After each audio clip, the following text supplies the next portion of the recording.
Hello and welcome to General Games Legacy event. We have round 5 with Hamish playing Lukas, and I'm in the booth here with Rob, and we have Junk Depths versus Ant. Yeah, it's a pretty game one. It's a very, very good matchup for Lukas. Yep. With his very fast, aggressive combo deck. Yep. There's Chalice of the Void coming out from Hamish, I believe, which is a bit of a stitch up, but Yes. got to play around it. Yeah. So the Junk Depths, obviously primary win con is obviously the Dark Depths.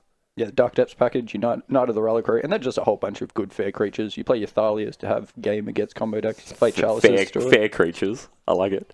Yep. Fair creatures in the sense that they have power and attempt to reduce your opponent's life total to 0. Yeah, makes sense. And so Ant playing around its powerful creatures, Living Wish, things like that. There's the potential to see an Aether Swamp Canonist come out of the board. Okay. Which is a massive haymaker, especially game 1. Yep. Before Lukas puts in his Abrupt Decays. Yep. So Ant's obviously quite favoured here. Favoured round 1, you would think. Traditionally, but there is a Chalice of the Void. Yeah, on the table. Yeah, the opening Chalice is quite powerful. So obviously Hamish has some kind of an idea what Lukas is playing. Absolutely. These people have played against. So Hamish and Lukas both play in the weekly Legacy events in Melbourne and are quite familiar with each other. Yeah, fair enough. So yeah, he's well aware what he's playing against. So he knows that the Chalice on 1 is a great start to his attempt at winning. I'm always curious to see if it's worth doing a Chalice on 0 against Ant, because it really cuts off the possibility of a successful ad nauseum. Okay, yeah, of course, yep. So it turns off. I mean, what else would you be expecting to see out of the Ant deck? Just your Lotus Petals in your LEDs. Just okay. So the fast mana, things like that. But I mean, if you've got the luxury of chucking it on 1, you may as well. Yeah, of course. Yeah, exactly. I mean, 1's generally going to be better than 0. And obviously, here we go. Yep, there it is. So that's a Chalice for 0, followed up by a Thalia. That's nearly a lock, boys. Yeah, that's... Especially game 1. Yeah, that's super powerful. Hamish cannot be unhappy with this draw. I mean, Lukas has got to be considering how he's going to get out of this situation, and I'm not sure... What comes to mind here? What can he be playing towards? He can be playing towards turning on Threshold to play So, turn on Threshold. Yep. Play your Cabal Rituals. Yep. Ad nauseum with 2 mana floating, and try to just do it manually. Yeah, do it the long way. Yeah, of course. So Hamish is just going to be... He's going to be sitting behind his behind the chalices there, and just there was a slight issue with what just happened. Lukas did not pay a mana for the LED with the Thalia out. Oh, of course, yeah, exactly. It is a non-creature spell. It should be costing 1 more. And Thalia just fantastic in the matchup. Yeah, look, Thalia keeps the unfair. Yeah, there we go. So Lukas fixing that up there, paying the mana for the Lion's Eye. Yeah, I mean, Thalia just keeping things fair, basically. Like, if you're going to be doing something that's broken, it slows down a lot if you have to pay mana. You're casting 10 non-creature spells in a turn to kill me. I need you to pay 10 mana for that. Yeah, exactly. It just keeps the format fair. As you say, it is a fair creature. It's just it's got a power, it's got a toughness, it attacks. It's got first strike. It's pretty sweet. Can be answered. So we've got a nice looking altar there. Ooh, but what is he? What card is that? Okay. Knight of the Reliquary coming out from Scotty in the booth. That's a nice, it's a very nice looking altar. It's just hard to tell from this angle what it is. Yeah, I thought it was a Marit Large. I'm like, Hamish, you can't do that. You just can't put a Marit Large on the table. Well, not yet. He definitely can at some point. So Hamish is considering the plays here. I mean, at this point, is Lukas just playing to see what Hamish is playing? Like, is he just wanting to see more of the deck? Or does he feel he could actually win from this situation? There is an ad nauseum kill that's possible. Yep. It's a pretty rough one. It involves Past in Flames, and your life total is getting taxed at this point. There is a Knight of the Reliquary on the battlefield. Yep. With a Thalia, they are attacking for 6. Yes. Yeah, you're taking... Oh, the Chalice for... another Chalice. Chalice for 2? No, just another one on 1. Yeah, redundancy. Yep. He might be running something cheeky. Storm can sometimes run Burning Wish. Yep. Yeah, it just stops him getting anything off the board that could be a cheeky answer. So, Lukas, playing it out. Go on and see what he can. Okay, there we go. That's the Cabal Ritual. So this is part of the recipe we were talking about before. Yep. So he knows his lines. He's playing them out. Lukas, quite an experienced Storm pilot, has played I've known him for about a month and a bit, and I've been consistently impressed with his ability to sling spells and deal 20 damage. Has he always been a legacy player? He's actually he's international. He's been here for about a month and a bit. Okay, awesome. And didn't know him prior to that. Yeah, fair enough. And obviously made an impact in the local legacy scene. Yeah, cool guy. Hamish, on the other hand, loves a fair deck. Yep. Adores a Knight of the Reliquary. Yeah, I got to respect the in a format where you can play the broken cards. You got to respect the love of the fair stuff. Yeah, crop rotation on a stick every turn. Yeah, I can see why it would be attracted to such a play. Yeah, it seems good. But I'm pretty sure that's a Zendikar.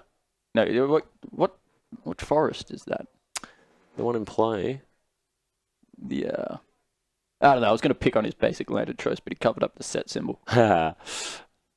It's shiny, I think. Yeah, it's a foil. It might be a $1 folder foil. Oh, hating on the basic lands. Well, I'm not going to pick on his board state. I have to pick on something. So Lukas with the impressive lands, but the less impressive board state, versus Hamish with an amazing board and slightly less impressive lands. Yeah. Small victories. I wouldn't even make a merit large at this point. I'll just write it out. Don't think you need to, right? Like you're hitting for 7, I believe. Yeah, hitting for 8. Yeah, hitting for 8. Definitely not under any form of pressure yet. It's up to Lukas to come up with some kind of out here while Hamish chips away. Well, yeah, Hamish, quite an experienced legacy player. Saw his opponent Infernal Tutor for a Cabal Ritual. Knows what he's going for. Yep, and he's going to just wait. So what's in Hamish's hand there? I see an Abrupt Decay. Is it 2 Abrupt Decays? It's 2 Decays by the look of it, and a Vindicate. Oh yeah, the Vindicate there. Yeah, sure. Maybe we can get that camera moved across a little bit so we can see Hamish's hand. He seems to be holding his cards quite close to his chest. Lukas still playing. No, not anymore. He's seen enough. Doesn't want to put himself on tilt by the. Yeah, the inevitable slow, well, not so slow, but the inevitable loss. So we're going to game 2. So Hamish picks up game 1. Unlikely game 1. So, yeah, I mean, Ant should technically be favoured in match 1 there. Post-board, does this matchup get much worse for Ant? The thing is, you can have all the best sideboard cards in the world. Sure. You got to be able to cast them. Yep. And has a habit of just going under these non-blue decks that sideboard. Like, there's some very powerful white block pieces. Like you play your Aether Swarm Canonist, you play your Thylia's main deck. Sure. You play your Chalice of the Void. They're all incredibly powerful. You need to be able to cast them. Yeah, of course. And you just might not get a chance. So what are we expecting to see come in? Okay, so at least I'm pretty sure Lukas plays the full slosh of Abrupt Decays in this sideboard. Yep. I wouldn't expect much else than that, because often you only need to deal with the one hate piece. Sure. I would expect an Aether Swarm Canonist. Hamish is in a bit of an awkward position because he's running his Living Wish package. Yes. If he's running a singleton hate creature in the sideboard, yep, he has to keep it there, or else he's sideboard out his wishes, because he's just making them very dead at that point. Yeah, so you're committing. Yeah, so you got to make the choice now.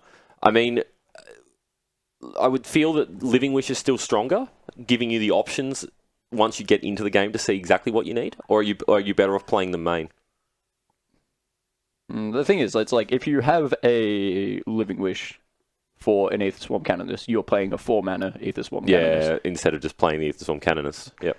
Yeah, but then you got to draw. It's the whole Wish sideboard things. Yeah, exactly powerful. It's a powerful set of cards to have, but it obviously comes with its downsides when you're making the choice over just playing them in your deck versus playing a card to get them into your deck. Yep. Other things I'd expect from Lukas's side, whether he's playing or not, would be Chain of Vapor. So, okay. Yep. Just bounce whatever is causing him an issue and go along his merry way. Yeah, it can sometimes just save you from the turn 3 Marit Large. Yep. Yeah, exactly. Oh, of course. Yeah, great answer to the token creature, the Marit Large. The legendary avatar. Flying Indestructible 2020. No match for Chain of Vapor. Yeah, no match for that 1 mana blue instant.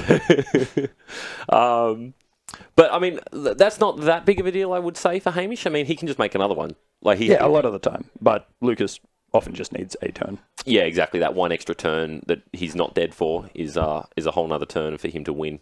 Yeah, Deathrite Shaman in Hamish's opener, that is a good place to be. So, from what I can see, it is... Oh, I couldn't see much. All I see is Deathrite Shaman also. Coming out from Lucas's side, he's got a Scalding Tarn into probably a basic island to rip out a cantrip. Yep, get things cracking. Start seeing some of his deck. So Ant, all I can see there is a Deathrite Shaman. Deathrite Shaman, there's a Vindicate, I believe. Yeah. Vindicate, is that a Loam? Yeah, I think it might be a Loam. Oh, it's basic island. Yeah, traditional Ant lists would run 2 basics. Yep. So if you do get your opponent in tangled with Ghost Squatter, you go squatter their island, they go get the swamp. You go squatter their swamp, they get sad. Yeah. So this just in, Ant not great against double Ghost Squatter. Yep.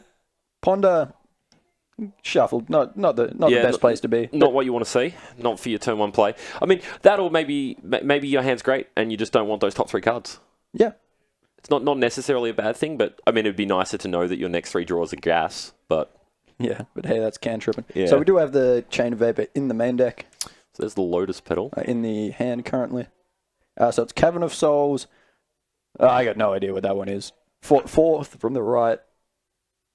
Mox Diamond. Yeah, Mox Diamond. So Mox Diamond, Cavern, Deathrite Shaman. Handcam might have been bumped here, so it's Living Wish. Yeah, there's a Living Wish in there. So he's got the list. He's got the wish there. So great 7 to keep. Double diamond. No respect for card advantage. Nah. Look at him go. So this appears to be the 4 mana Aether Swarm Canonist play we discussed earlier. It seems perfectly fine. Your turn one Living Wish into a Aether Swarm Canonist seems perfectly fine. Yep. There it is. It's been called. I would absolutely love to see Lukas just Chain of Vapor. The Mox Diamond. Yep. It would put Hamish in a much worse position. That's what I say. If Hamish had a 3rd land in his hand, he just would have played it. Yeah. I mean, double Dark Ritual, the Mercadian Mass rituals coming out from Lukas. Yep. Infernal Tutor, Scalding Tarn, LED, Ad Nauseam. Okay, we're off to the races. Yeah, I think we're going off. I mean, so is his play now to just go balls deep right now? I would just play everything out. So you play your black mana, you double ritual, that gets you to 5 mana. You play your LED, you crack your LED for black, and you've got a blue mana up. Sure. Your options are pretty much infinite at that point. Yeah, at that point you've got everything you need. And an 18 life total. That's a pretty clean ad nauseum at that point. Yeah, of course. He's not worried about having to dip to anything low where he can just be... and there's a Lotus Petal just to make his job easier. Yeah, it gives him some redundancy, gives him the ability to just get that colour when he needs it. You will often when I played, and I'll stuff up and not value red mana when you're going off with ad nauseum, because one of the really clean lines you can win the game with is... Ooh, is that a Hercule's Recall? I think it is. Got him. That's... Yeah, that was not a Chain of Vapor, that was better. That was brutal. Oh, no. Hamish misses the land drop. Yeah, well, sometimes you have triple chalice game 1 and then you've got no permanence game 2. Let's go. Oh, this is... Wow. I'm always very curious with Mox Diamond whether it's just better to play the land. Oh, sometimes it is. I mean, in that situation, Hamish was looking for that slam dunk, turn to Canonist, feel great, your opponent's going to have a real hard time doing anything he wants to do. Yeah, they're like Hercules cannon this. You're like, next turn, play cannon. Yeah. Lucas just... I would love to have seen his face when he watched Hamish play out. Awfully polite. He may have even apologized. I would love to have seen... Oh, man. Watching your opponent play turn 1 double diamond in discarding 2 cards and immediately your response being to Hercules recall both. Oh. Yeah, I think this is it. I think this is the ad nauseum. Yep. Yeah, look, Lucas doesn't have to be worried about anything here. I don't believe there's a card that he would even have to consider in this matchup. The only one is Mindbreak Trap. Of course, yeah. Sorry, yeah, of course, the Mindbreak off the board. Would the Junk Debts be likely to be playing a Mindbreak Trap? Oh, yeah, like it's been tech before. Yep. I suppose it's not really a blue card. No, exactly. It's a card. It's a card that does what it does, regardless of what colours you're playing. It's never cost 4. It costs 0. Yeah, of course. So yeah. Now look, Hamish is just a passenger in this. He's going to be watching for a while. If we can get confirmation on what that LED was cracked for, I believe it will be black. Yep.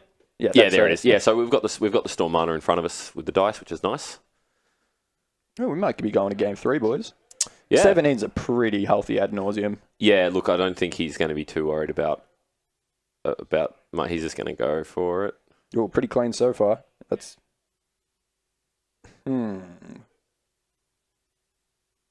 So what's he looking for here? What's the dream? Pretty much this so far. Fair enough. So he's got 3 Storm. Yep. So Ritual, LED, ad nauseum. Yep. So he's going to play the second LED. Yes. He's going to play a Ritual. Yep. He's got the Tendrils itself. Yep. He's got the Git Probe and the Lotus Petal. And the Petal and some the Brainstorms there if he needs them. Yeah, look, this is looking like lethal, yeah? Yep. I mean, they've got time. There's no reason for Hamish to scoop here. I think he should at least watch his opponent. You got to make him have it. Yep. Got to see the kill. There's no reason to... maybe under time pressure, maybe if you were worried about winning game 3. But then again, there's 2 decks that are both winning the game by either swinging with the 2020 or just locking your opponent out with chalices. Yeah, of course. And then Storm will kill on most. Yeah. We'll kill by turn 5 most of the time. Yeah, exactly. Turn 5 would be probably the slowest. Pushing the Storm player to have to go off turn 3 kind of thing, turn 2 sometimes if they really are desperate, they can still get you, but they might not. And Hamish thought he had the winning line there, but that Hercules recall was just brutal. Yeah, and I mean sometimes you have sideboard cards that are put in for reasons that aren't that, and he put Hercules recall in to deal with Chalice. Of course, and then just ended up being double stone. Yeah, it's absolute value. Yeah, so look, Lucas has got more than enough spells here. Yeah, Storm's 9, 5 mana in pool. I could probably figure out the rest. Yep. Yeah, so he's definitely still got. I believe he's still got another brainstorm in hand. No, just had it. That was perfect. Yep. Easy. So going to game 3. Yeah, ad nauseum, a very, very skill testing card sometimes, and sometimes it's just 8 demonic tutors. Yep. Just presents it to you. Just cast these 4 cards in some order. Yeah, elementary for an experienced Storm player to figure out how to count to 10. Yeah, of course. Yep. Plays massive here. Hamish with the same hand turn 1 would have forced Lucas into Hercules recalling on his first turn, wasting his Lotus Petal. Yeah, of course. I mean, well, that's the thing. That game probably goes very differently if Hamish doesn't overcommit turn 1. The Hercules recall probably would still see play, but it definitely wouldn't be an instant win. Yeah, I suppose going down to 0 permanents is not. There's not much to be said about that game. It was a Storm player figuring out the easy puzzle, and Hamish sitting there with no permanents. Yeah, that's the equivalent of the Wasteland, your first land drop, and turn 2 not having a second land drop. Yeah. So looks like Hamish not reconsidering sideboard, but Lucas having a second look, seeing if he can maybe make some tweaks. Seeing 3 cards in that previous game. 4 cards. 1 off the board. So I'm not sure what changes he could be considering here. Okay. So he went Chain of Vapor out. He's on the draw. Yep. So I believe he's putting more. Yeah, so he's taking, because he's on the draw now, he's taken out Duresses. Okay, yeah, of course. No longer on that proactively remove the hate. Yeah, I mean, your opponent's played Mox Diamonds. They're playing ways to play their Chalice turn 1. Yeah, you're not going to have the time to get it out of the hand. And you're going to feel like a bit of a fool when your opponent goes turn 1 Chalice and you're sitting there with your Duress going, Yeah. This is a great card. So all right, so we draw up. So Chalice, Sylvan Library, Liliana of the Veil, Green Sun Zenith. Yep. And something else. So traditionally, Liliana very good against any kind of combo deck, forcing your opponent to just lose cards. There's one issue against Storm is Storm often will not mind having stuff in the bin. I mean, it depends. Yeah, of course. Having the stuff in the bin is not the biggest issue. 80% of the time, strictly worse than it being in your hand. Yeah, of course. You want the options. You want to know that I can cast this, this, and this, and not be interrupted. Okay, we've got Ponder, Brainstorm, Ritual, Tutor coming out from Lukas, I believe. Cheeky turn 1 Deathrite Shaman, I imagine. Hamish. Definitely does not feel bad. Off a fetch, doesn't get much better. You're one of the few non-blue Deathrite decks running around at this point. Yeah, yep. Deathrite's just such a powerful 1-drop. Gives so many options. Quite good against the Storm decks as well. Selectively being able to pop relevant cards from the yard. Yeah, and just keep your opponent off threshold. I mean, Cabal Ritual gets pretty miserable when it's nets 1 mana. Yes. Okay, Basic Island into Ponder, I believe, will be the play coming out from Lukas. Yep. Hopefully, maybe this time he'll get to keep his top 3. He's just going to see old juice. It's just going to be how it is. I feel, given how game 1 went, and then followed by game 2, I feel like this one should be the nice, fair, equally paced decider. Just haymakers back and forth. Yeah. I got 3 chalices. You've got no permanents. It just kind of went to 2 extremes of how these decks can play. Yeah. 25 players. Yeah, massive event actually. Great turnout. General Games plays a. We regularly have Highlander and Legacy events. We like the Eternal formats. Is this the biggest Legacy so far? I think it's the biggest we've had here. Yeah. Consistently high numbers. We've run some Legacy F&Ms and pulled 15 players. Yeah, which is for sunny old Melbourne. That's a treat. It's fantastic. To see. People love their eternal formats. It can be a little difficult sometimes to find a place to play against. Yeah, I played a varied field. Yeah, I played Legacy. I played against Legacy Infect with Rug Delver for 6 months on a couch against my mate. Yeah, exactly, and that. Look, it feels so.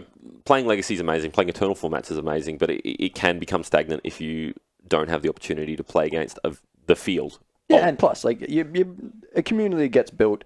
You go out and you have dinner afterwards. Exactly. It's a beautiful place. Yeah, exactly. So great event here. So this is round 5, and there will be a cut to the top 4, I believe, after this. Top 8. Top 8 is a top 8. Okay, awesome. Yeah, of course. 20. Yeah, great. So after this, we'll have another 3 rounds of some top-notch quality Magic with the old cards. Yeah, the white-bordered. Oh, no, I think there's a beta Volk running around somewhere. Someone's baller. Good to see. Yeah, there's also the one of Alpha Volk around. Oh, wow. Yeah. the old cards. Yeah, the only Alpha Volk in existence is in the room. But yeah, so that's awesome. We get... Gadok Teague, absolute spicer here. Oh, yeah, missed that one. Yep. So, look, this is a great start. Back to the game, I guess. Hamish has another very strong start here. He's got his Chalice on 1. He's got his Gadok Teague in play. It's back on Lukas now to find some answers. So he's fetched the Tropical Island. That's signalling the fact that he may...